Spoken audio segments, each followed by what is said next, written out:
Boom! Are we on? I think we're on. 4 minutes. 4 minutes late, guys. You can't fault me for trying. The important thing is that we're here. That is what is paramount, is that we are live and we are here. Yes, we may be a few minutes late. So what? Life goes on, boy. Life goes on. I've got my water ready.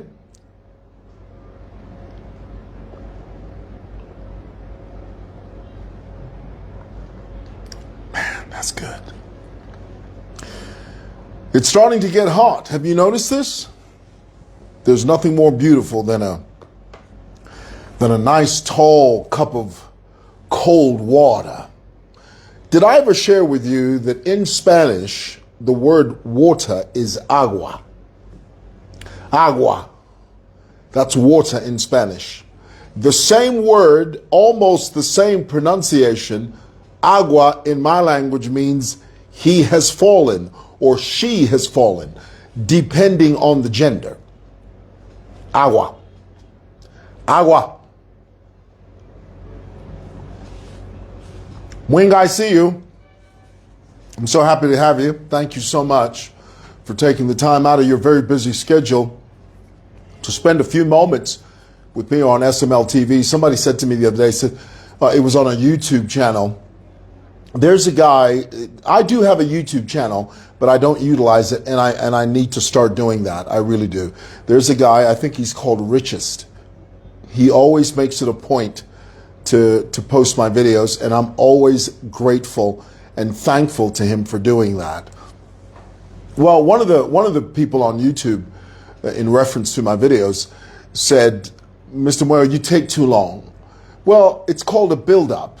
You know, when you're dealing with Facebook audiences, especially when you're streaming live, you're doing a live broadcast, it's fine to just jump into it, but sometimes what you want is that you want to raise it to a crescendo and then get into the topic, which brings me, I have to share something with you. I picked this up. This is about 1.5 years old. Anybody that knows me knows that I am obsessed with clocks. This little ensemble here, I picked up from Cozy House about 1.5 years ago, and I love it. I absolutely love it. Now, what's interesting is that when I first bought it, it's a solid, very heavy clock. Okay. Now, just to give you a very quick lesson, the difference between a watch and a clock. And honey, there is a very big difference. You cannot use those two words interchangeably, meaning you can't say one for the other and the other for one. This is a clock. Something you mount on the wall or door is a clock. This is a watch. It is not a watch. It's a watch, not watch. Give me your watch, not watch. Watch. Clock, watch. When I first bought this piece, I didn't know how to open it, you know, and I tried everything. I even went as far as getting a knife and trying to sort of flip this open, and I didn't want to fool with it because I didn't want to destroy it or scratch it in any way.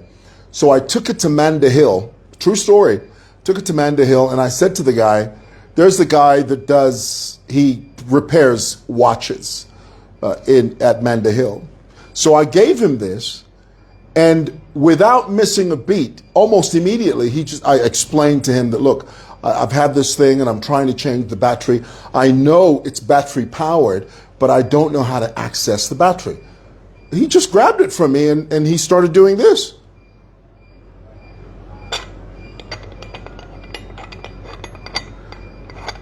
I said, would you look at that? And he removed the back with ease. This is the reason it's important to deal with people that know what they're doing. Okay? Here it is. And he just screwed it off. And I said to him, I said, you have no idea how long I've been agonizing. I'm trying to screw it back on there. You know, I said to him, I said, you have no idea how long I've been agonizing over this. He says, yeah, you just screw the back off and you put the battery in there. Presto. I thought I'd share that with you. It's been on my heart to share that with you. All right, guys, let's get into it. I want to talk about Emmanuel Mwamba. Now, we all know I call him Emmanuel Propaganda Mwamba for obvious reasons. Emmanuel, and full disclosure, Emmanuel Mwamba is someone I know, I've interacted with many, many times, especially during the PF. Him and I had many, many different interactions. I found Emmanuel Mwamba to be a very level-headed, intelligent man. However, of course, politically, as we say in Zambia, we differ politically, okay? Anything to do with politics, that is where him and I meet at the fork of the road. He goes this way, I go that way.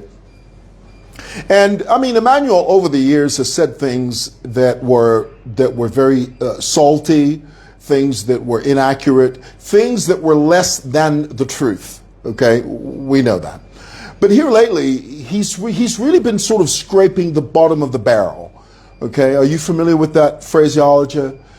Scraping the bottom of the barrel. He's sort of reaching and grasping at fabricated straws, all in an effort to do everything within his power to discredit the opposite side or the other end of the political divide, which is fine in and of itself because he is an opposition participant. But what I have always been opposed to is fabricating to the point where it is so salacious, it is so inaccurate, but you still go and run with it. And one such case is this recent case where Emmanuel Mwamba sort of suggests, and he very strongly implies, that Donald Trump has signed an executive order stating that any American that is wrongfully detained, any country that wrongfully detains Americans, will sort of bear the brunt of Donald Trump's wrath. Now, let's be clear. In Donald Trump's America, a naturalized citizen like Ethel Chisonso, or Chisonsunya, whatever the hell her name is not a priority in Donald Trump's America. Let's be clear about that, okay? Because I know some of you love to say, no, an American is an American. The Americans don't look at it that way. As long as you bear that flag, that old glory, as long as you can sing, oh, say, can you see by the dawn's early light what so proudly we hailed? Honey, in Trump's America, as a naturalized American citizen, now let's be clear, naturalized means you are not an American by birth. You became an American through a process, a legal process. In the case of Ethel Chisonso, Ethel illegally married an American man, followed a few rules here and there. I mean, the truth is this young girl committed marriage fraud in America. And many people do it. I mean, there's so many people that do that.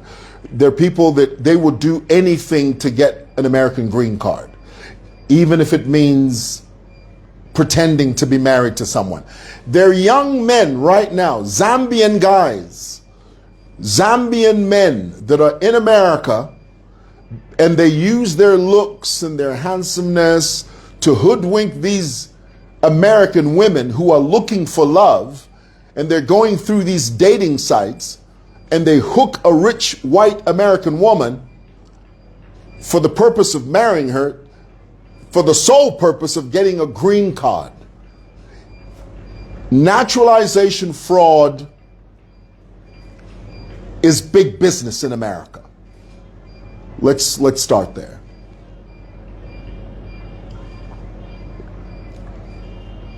Before you start painting Ethel chisonso as an angel, understand that naturalization fraud, the process of becoming a naturalized American citizen through a legal process, like you marry an American or there are several different things you can do in order to become an American.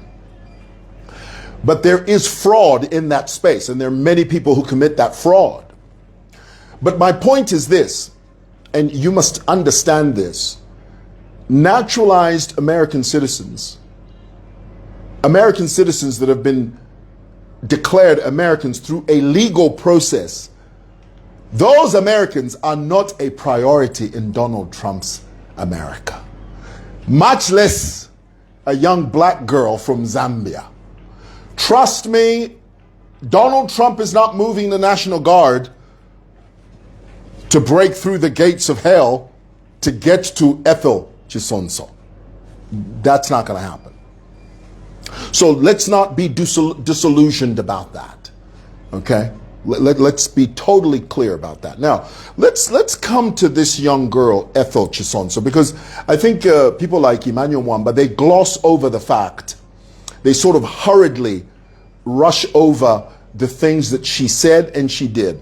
In order for you to understand anything, you must understand this first. Any potential threat against the head of state, any head of state, is a cause. It's a problem. Okay? When you openly say you're going to kidnap the president, you're going to harm him, you're going to kidnap his children, you're going to harm his children, you're going to bind the president, and you're going to teach the president a lesson, those are threats that cannot, must not, should not, ought not to be ignored. Anyone that threatens Donald Trump in that way becomes a person of interest. Let's coast there for a moment. Because I love how Emmanuel Mwamba just very quickly Donald Trump says that if you threaten, if you detain naturalized American citizens, the American army is coming after you. And then on top of that, Emmanuel Mwamba says, he says, Hakainde Hichilema's team, their visas will be denied. Their visas to go to America will be denied because they're wrongfully holding Ethel chisonso. What? Nobody's wrongfully holding Ethel chisonso. The Zambian police, the court system are holding a suspect that has clearly become a clear and present danger to the presidency. A person that is a viable threat to the well-being of the head of state. I mean, this is there. That is what it is. It's not this fly-by-night, these castles that Emmanuel Mwamba is building in the sky. No. And Emmanuel should be ashamed of himself. Should be totally ashamed of himself for fabricating a tepid, you know the word tepid, a lukewarm, just tepid, just neither here nor there, lukewarm fabrication. Kuti, Hakainde Hichilema and the team will be denied American visas when they go to the UN, the United Nations in New York City, because they are wrongfully holding Ethel chisonso. You make me upset, Emmanuel. You have lost total control of your faculties. The stress of being a fugitive is starting to get to you. That's what it is. You're pulling pigs and castles from the sky. Now you're just making up stuff. Now you're just being plain nasty. Let's listen to some of, I can't stomach Ethel Chisonso. I can't. Is that her name? Ethel what? What's her name?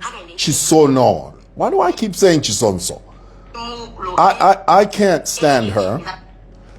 But for the sake of context, let's listen to just a tiny bit of what she said in reference to the head of state.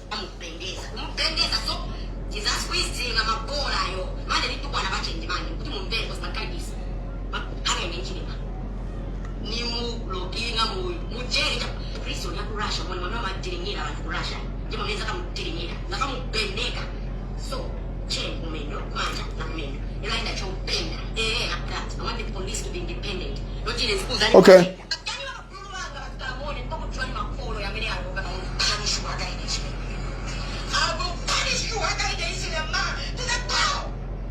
Right. Including your kids. I will punish you, hakainde hichulema, including your children. That is a direct threat to the well-being of the head of state. And when you do that, you become a person of interest. It's really that simple. This is an open shut case. What is difficult to understand there? Not to mention that people like this young girl have begun to proselytize young Zambians into this habit of insulting not just the head of state, but insulting elders. That culture was cemented within the PF. I'm not saying it started with the PF. It was augmented by the PF. This culture of insulting elders, insulting people that are older than you, because we come from a culture where our culture tells us respect elders, not these kids, not these young ladies. They are inspiring an entire generation of young people to disrespect elders. Never mind that HH is the president. Okay, just remove that. The fact that HH is an elder, is elderly, that should mean something. That should mean culturally, from a cultural point of view, that should mean something. But no. So let's be clear. Ethel is in a lot of trouble. And Donald Trump is not going to send anybody to break Ethel out of prison. Let's be clear. Say that in the comments. In Donald Trump's America, he's not going to send anyone to break Ethel out of prison. Ethel, you are on your own. When the dust settles and when the dew dries, the legal system will throw you away because you are a clear and present danger. Send her to the guillotines, I say. Throw her under the jail, lock that jail, and throw away the key. Well, you made your bed. It's time to lay in it. That's just the truth. All right. Thought I'd share that with you. I'm going for lunch. Bye.